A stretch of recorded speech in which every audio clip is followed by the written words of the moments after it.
2 Thessaloniciens chapitre 3. Frères, au nom du Seigneur Jésus-Christ, nous vous ordonnons d'éviter tout frère qui mène une vie désordonnée et ne suit pas la tradition que vous avez reçue de nous. Vous savez bien, vous, ce qu'il faut faire pour nous imiter.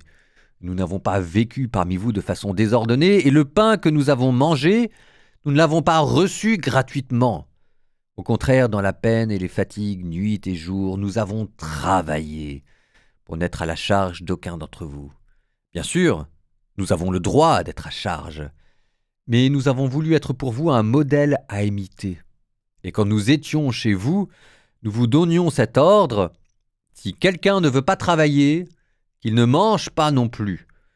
Que le Seigneur de la paix vous donne lui-même la paix en tout temps et de toute manière. Que le Seigneur soit avec vous tous.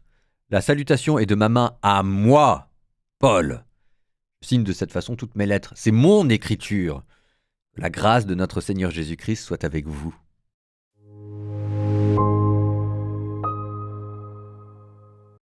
Vous vous souvenez de ce que je vous ai dit hier sur les deepfakes, les faux, etc. Là, ça vous rend ces dernières phrases, ça leur donne une autre saveur. Hein. La salutation est de ma main, à moi, Paul.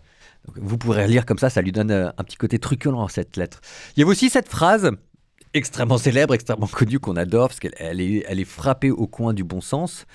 Si quelqu'un ne veut pas travailler, qu'il ne mange pas non plus.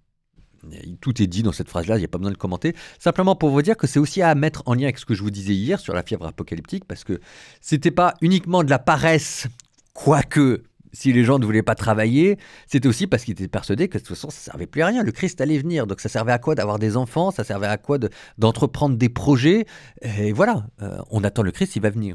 Ce qui me ramène quand même à la vie religieuse. Il y avait une fois, j'avais fait une retraite dans un monastère, et il y avait un apophthegme qui était assez drôle, assez ironique, assez cru. C'était: où s'arrête la paresse et où commence la contemplation. Moi, j'adore.